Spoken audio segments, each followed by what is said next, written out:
ഏറിയ പങ്ക് ആൾക്കാരും ഇന്ന് വലയുന്നത് ബാക്ക് പെയിൻ കൊണ്ടാണ്. സത്യമല്ലേ? സ്ത്രീ ആവട്ടെ പുരുഷനാവട്ടെ ഏറ്റവും കൂടുതൽ ബുദ്ധിമുട്ടുന്നത് ഇന്ന് ബാക്ക് പെയിൻ കൊണ്ടാണ്. നമസ്തേ, ഞാൻ doctor Anushree from Leelajani Ayur care. So back pain പല വിധത്തിലുണ്ട്. എന്നാലും കൂടുതലും നമുക്ക് ഉണ്ടാവുന്നത് നമ്മുടെ ഡിസ്ക് ബൾജ് കൊണ്ടാണ്. എന്തുകൊണ്ടാണ് ഈ ഡിസ്ക് ബൾജ് ഉണ്ടാവുന്നത്?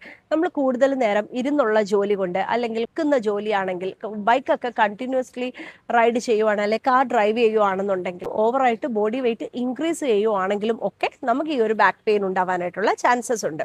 സോ എന്താ പറ്റുന്നതെന്ന് വെച്ചാൽ നമ്മുടെ നട്ടെല്ലിലെ കശേരുക്കളുടെ ഇടയിലുള്ള ഒരു കുഷ്യനുണ്ട്. ഇത് പുറത്തേക്ക് ചാടുന്നതാണ് പ്രശ്നം. സോ ഇത് പുറത്തേക്ക് ചാടുമ്പോൾ ഇതിന്റെ സൈഡിൽ കൂടെ പോകുന്ന നെർവ് വന്നിട്ട് കംപ്രസ് ആവുമ്പോഴത്തേക്ക് ബ്ലഡ് ഫ്ലോ കൃത്യമായിട്ട് താഴോട്ട് പോവാതെ വരും. സോ ഇനിഷ്യൽ കേസസ് ഒക്കെ ആണെന്നുണ്ടെങ്കിൽ ഒരു ലോക്കലൈസ്ഡ് ബാക്ക് പെയിൻ ആയിരിക്കും നിങ്ങൾക്ക് ഉണ്ടാവുന്നത്. പക്ഷേ നമ്മൾ അതിനെ ട്രീറ്റ് ചെയ്യാതെ മുന്നോട്ട് പോവുകയാണെന്നുണ്ടെങ്കിൽ ഈ കാലിന്റെ താഴോട്ട് വേദന വരും. അതായത് നമ്മുടെ സയാറ്റിക്കൽ നെർവിനായിരിക്കും അവിടെ കംപ്രഷൻ വരുന്നത്. സോ അത് കാലിലോട്ടുള്ള വേദനയ്ക്കും കാരണമാക്കുന്നുണ്ട്.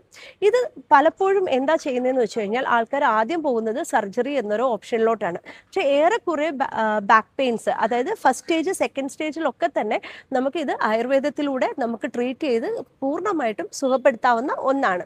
പക്ഷെ ഇതിനു വേണ്ടി നമ്മൾ കുറച്ച് ടൈം സ്പെൻഡ് ചെയ്യണം. ആയുർവേദത്തിൽ ഇതിന്റെ പ്രധാന ചികിത്സകൾ എന്ന് പറയുമ്പോഴത്തേക്ക് സ്പൈൻ വസ്തി, അതായത് നട്ടെല്ലിൽ പൃഷ്ഠവസ്തി, നട്ടെല്ലിൽ എണ്ണ കെട്ടി നിർത്തുന്ന ട്രീറ്റ്മെന്റ്, പ്രത്യേക തരത്തിലുള്ള പൂച്ചുകൾ, നീര് കുറയ്ക്കാൻ വേണ്ടിയിട്ടുള്ള ലേപങ്ങൾ, അതൊക്കെ ചെയ്യാറുണ്ട്. അതോടൊപ്പം തന്നെ യുക്തമായിട്ടുള്ള കിഴികൾ, പലതരത്തിലുള്ള കിഴികളുണ്ട്. അതേ കണക്ക് നീർക്കെട്ട് മാറ്റാനായിട്ടുള്ള പലതരത്തിലുള്ള ധാരകൾ, പിഴിച്ചിൽ ഒക്കെ ഇതിന്റെ ട്രീറ്റ്മെന്റ് ആണ്. പക്ഷെ ഈ ഒരു സമയത്ത് നമ്മൾ വെയിറ്റ് ഒന്നും എടുക്കാൻ പാടില്ല. നമ്മൾ പ്രത്യേകം റെസ്റ്റും മറ്റും എടുക്കണം. അങ്ങനെ നമ്മൾ കൃത്യമായിട്ട്, അതായത് ഒരു രോഗിയും ഒരു വൈദ്യനും ഒരേ രീതിയിൽ നമ്മൾ കോൺസെൻട്രേറ്റ് ചെയ്ത് ട്രീറ്റ് ചെയ്യുകയാണെന്നുണ്ടെങ്കിൽ പൂർണ്ണമായിട്ടും സുഖപ്പെടുത്താവുന്ന ഒരു കാര്യമാണ്. സോ പെട്ടെന്ന് തന്നെ സർജിക്കൽ ഓപ്ഷനിലോട്ട് പോവണ്ട. ഒന്ന് ആയുർവേദ രീതിയിലും കൂടെ എന്തെല്ലാം രീതിയിൽ മാറ്റാമെന്നുള്ളതൊന്ന് നോക്കിയിട്ട് പോവുക. Thank you.